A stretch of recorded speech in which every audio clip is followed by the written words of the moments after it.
কিন্তু আমাদের প্রথম রাজপথে সাহস ও ভূমিকা রাখা হচ্ছে ফেনী পলিটেকনিকের শিক্ষার্থীরা। ঢাকা বিশ্ববিদ্যালয়ের সাদিক ক্যাম্প বাইরের সাথে আমাদের একটা যোগাযোগ ছিল। তো 18 জুলাই পুলিশ আমাদেরকে ফেনীতে টাং রোডে প্রথম হামলা করে। বোরকা পরা মেয়েদেরকে পর্যন্ত পুলিশ লাঠি দিয়ে কঠিনভাবে পিটায়। পুরা দেশের মধ্যে একমাত্র ফেনীতে গায়েবানা জানাজা কর্মসূচিটা করা হয়।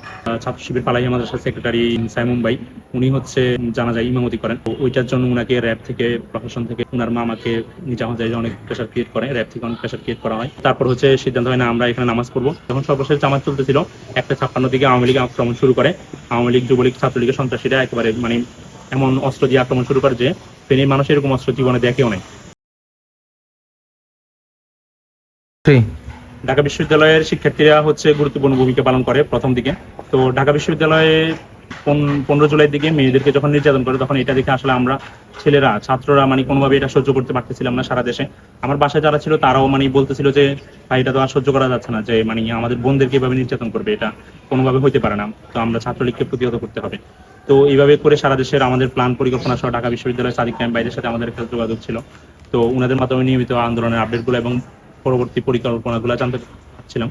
তো ওই ক্ষেত্রে দেখা গেছে আবু সাইদ ভাই শহীদ হওয়ার পরে আমরা কোনোভাবেই এটা নিতে পারছিলাম না যে আমরা মাঠে নামতে হবে। তো সেক্ষেত্রে আমাদের প্রথম হচ্ছে যে কি এই আব্দুল আজিজ ভাই, আশিক ভাই, রিশাদ ভাই, তাজিম ভাই ওনারা হচ্ছে প্রথমে স্মারকলিপি দেয়। এরপরে হচ্ছে 6 জুলাই একটা কর্মসূচি করে। কিন্তু আমাদের প্রথম রাজপথে সাহস ও ভূমিকা রাখা হচ্ছে ফেনী পলিটেকনিকের শিক্ষার্থীরা। 16 জুলাই রেল লাইনের ওই জিনিসটা আমরা অনেক আমাদের আরো সাহস যোগায়।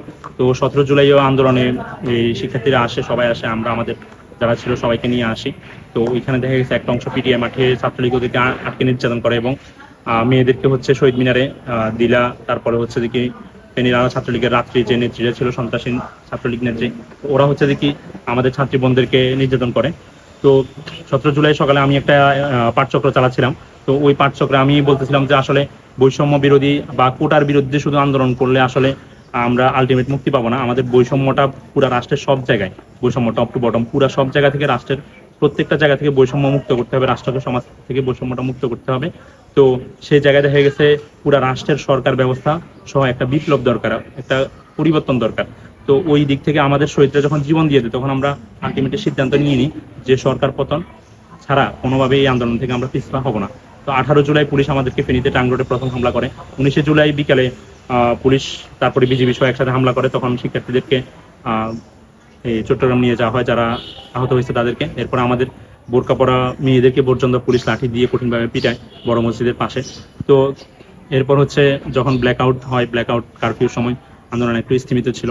তো কিন্তু আমরা চেষ্টা করছি সবার সাথে একটা নেটওয়ার্কিং করে সবাইকে আমরা মোটরসাইকেল নিয়ে ফারুক ভাই সহ বিভিন্নভাবে যোগাযোগ করে সবার কাছে যাই, খোঁজখবর রাখার চেষ্টা করতাম।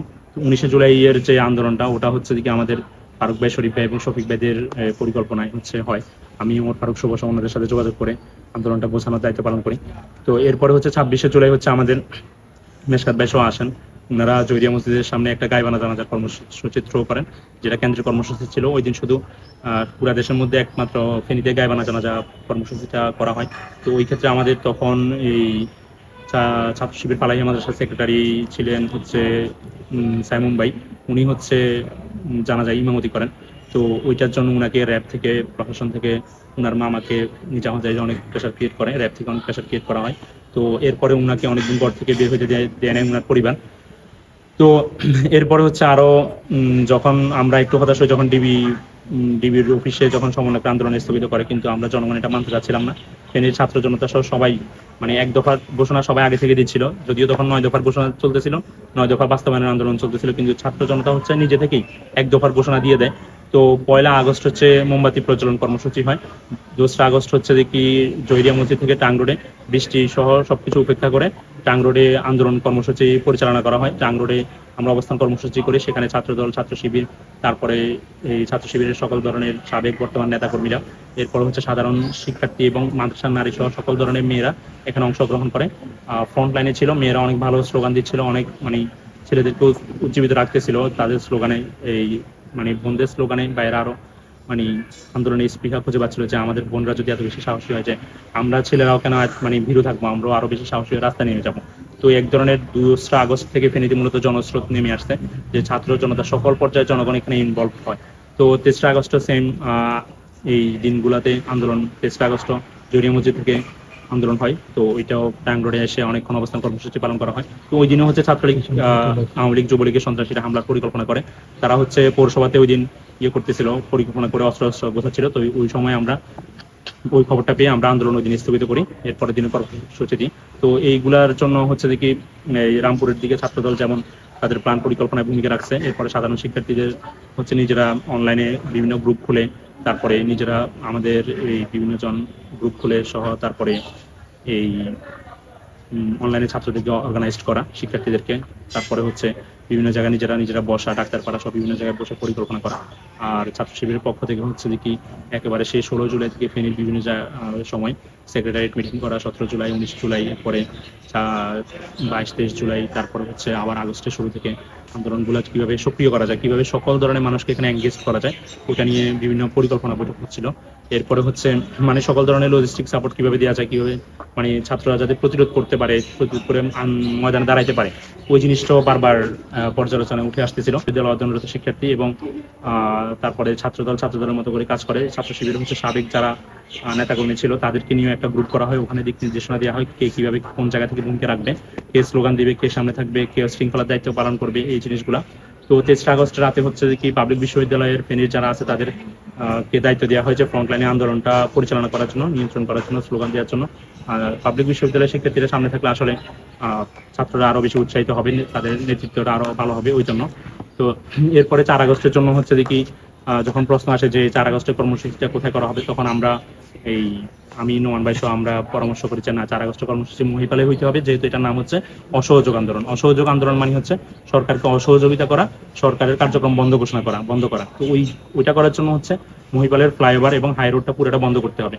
তো ওইটা করার জন্য আমরা মহিপালে কর্মসূচি করি। তো আমরা যাতে টাং রোডে উঠতে না পারি, ওইটা করার জন্য আবার আওয়ামী লীগ টাং রোডে তাদের সন্ত্রাসীদেরকে নিয়ে আমাদেরকে আক্রমণ করার জন্য তারা প্রস্তুতি নিয়ে টাং রোডে হচ্ছে ওরা কর্মসূচি করে নিজামাতারির নেতৃত্বে, সুশানের নেতৃত্বে, স্বপন মিয়াজির নেতৃত্বে। ওরা বর্ডার থেকে সীমান্ত দিয়ে বিভিন্ন অস্ত্র নিয়ে এসে বিভিন্ন জায়গায় সন্ত্রাসীদেরকে জড়ো করে। বিভিন্ন জায়গায় তাদের যে ওদিন বাবলু সহ যে সন্ত্রাসীরা ছিল তারা ওই দিন একত্রিত হয়। 4 আগস্ট আমাদেরকে হামলা করবে, আগের দিন ফেসবুকে পোস্ট দিয়ে পর্যন্ত হুমকি দেয় যে কেউ মাঠে নামবে তাদেরকে প্রতিহত করা হবে। আর 4 আগস্টে যখন আমরা মাঠে নামি, এর জন্য আমাদের বস্তায় বস্তায় হচ্ছে ইট নিয়ে আসেন আমাদের এনাম ভাই, লাঠি সহ ইট এগুলো ব্যবস্থা করেন। শ্রমিক কল্যাণের ওনারা অনেক হেল্প করছিলেন। আর 4 আগস্টের প্রত্যেকটা মোড়ে মহিপালের চৌধুরীবাড়ি রাস্তার মাথায়, এরপরে হচ্ছে দেখি এই সার্কিট হাউস রাস্তার মাথা, চট্টগ্রাম রোড, এরপর হচ্ছে পাঁচগাছিয়া রোড যাওয়ার দিকে, এরপর হচ্ছে হাজারি রোডের দিকে যাওয়ার দিকে, ওই জায়গাগুলোতে আমরা হচ্ছে টিম দাঁড় করাই। ওই টিমটা হচ্ছে দিকে শৃঙ্খলার কাজ করে আর নিরাপত্তার দায়িত্ব পালন করে। এরপর হচ্ছে 11টায় যখন কর্মসূচি শুরু হয়, পুলিশ প্রথমে বাধা দিচ্ছিল, এরপর ছাত্র জনতার বিশাল স্রোত পুরা ফেনী জেলার আশপাশ থেকে, ফেনীর আশপাশের মানুষজন এখানে যুক্ত হয়, মানে বিশাল একটা মানে গণস্ফোরণ তৈরি হয়। তো ওইখানে দেখা গেছে পুলিশ বাধা দিলেও টিকতে পারেনি। পুলিশ এক পাশে গিয়ে পরে ট্রাফিক বক্সের ওখানে দাঁড়াইছিল। তো ওখানে ছাত্ররা একটা মানে মানব শৃঙ্খলের মতো করে ওরা হচ্ছে পুলিশকে বাধা দিয়ে রাখে যাতে পুলিশ ছাত্রদের উপর আক্রমণ করতে না পারে। তো এইভাবে করতে করতে শ্রমিকরা যুক্ত হয়। তারপরে মানে এই জামাতের মহিলা জামাতের পরে বিএনপি নেতারা আসেন, বক্তব্য দেন। বিভিন্ন ছাত্ররা পাবলিক ইউনিভার্সিটির ছাত্রদেরকে নিয়ে এসে, আমাদের চট্টগ্রাম বিশ্ববিদ্যালয়ের নোমান ভাই উনি এসে বক্তব্য দেন। এরপরে আমরা মানে আমি হচ্ছে সার্কিট হাউস রাস্তার মাথায় যে শৃঙ্খলা টিম, ওইটার আমার দায়িত্ব ছিল। তো ওইখান থেকে বারবার এসে মহিপালের ফ্লাইওভারের নিচে এসে মূল যে স্লোগানের জায়গায় ওখানে খোঁজখবর রাখতেছিলাম, কখন কর্মসূচি শেষ করা যায়, কখন হচ্ছে কে বক্তব্য দিব ওইটা। তো 1টা বাজে আমাদের কর্মসূচি শেষ করার সিদ্ধান্ত ছিল। তো ওইটা নিয়ে আমরা এই তাজিম ভাই সহ সবাইকে, ওমর ফারুক শুভ, আবু জাফর ইকবাল সহ সবাইকে জানাই যে 1টা বাজে কর্মসূচি শেষ করা লাগবে। তো ওনারা হচ্ছে দিকে অনেক মানুষজন দেখে কর্মসূচি আরেকটু বিছানোর চিন্তা ভাবনা করেন। তো চিন্তা করছিলেন যে 3টা বা 4টা পর্যন্ত কর্মসূচি করবেন। তো আমরা সর্বশেষ মানে বলতেছেন 2:30টায় শেষ করবেন। আমরা বলতেছি না, আমাদের সিদ্ধান্ত হয়েছে একটা মানে বরাবর একটাই কর্মসূচি শেষ করা লাগবে। তো ওইটা না করে তারপর হচ্ছে সিদ্ধান্ত হয় না, আমরা এখানে নামাজ পড়বো। তো যেহেতু জোহরের আজান দিয়ে দিচ্ছে 1টার সময়, আমরা নামাজ পড়ি ওখানে। নামাজ 2-1টা জামাত শেষ হয়। যখন সর্বশেষ জামাত চলতেছিল 1:56 দিকে আওয়ামী লীগ আক্রমণ শুরু করে। আওয়ামী লীগ, যুবলীগ, ছাত্রলীগের সন্ত্রাসীরা একেবারে মানে এমন অস্ত্র দিয়ে আক্রমণ শুরু করে যে ফেনীর মানুষ এরকম অস্ত্র জীবনে দেখেও নাই, যে এরকম অস্ত্র বাংলাদেশ আর্মির কাছে নাই। এরকম মানে ভয়ানক AK-47 টাইপের অস্ত্র নিয়ে ওরা হামলা করে। তো প্রথম থেকে একেবারে মহিপাল প্লাজা, চৌধুরীবাড়ি রাস্তার মাথা, ওখান থেকেই হচ্ছে পানি উন্নয়ন বোর্ডের অফিসের সামনে থেকে ছাত্ররা প্রতিরোধ করতেছে খালি হাতে, সাধারণ ইট বা লাঠি এরকম দিয়ে। তো ওরা গুলি করতেছে এরকম, তখন অলরেডি কয়েকশো ছাত্র আহত হয়ে যায় ছেঁড়া বুলেট এবং শটগানের বুলেটে, অলরেডি কয়েকজন নিহত হয়ে যায় ওখানে। এরপরে চৌধুরীবাড়ি এই রাস্তার মাথা থেকে সবাই পিছন দিকে আসে, মহিপাল ফ্লাইওভার ক্রস করে হচ্ছে আমরা সার্কিট হাউস রাস্তার মাথায় আসি। সার্কিট হাউস রাস্তার মাথায় এসে জড়ো হই। এবং ওইখানে হচ্ছে ফ্লাইওভারের নিচে দিয়ে সন্ত্রাসীরা হচ্ছে হামলা করে, ওইখান থেকে শর্টগানের বুলেট গুলি করতে করতে আসে। তো আমাদের যারা শহীদ হয়েছেন আমরা ফ্রন্টলাইনে খুবই মানে শক্তভাবে প্রতিরোধ করি।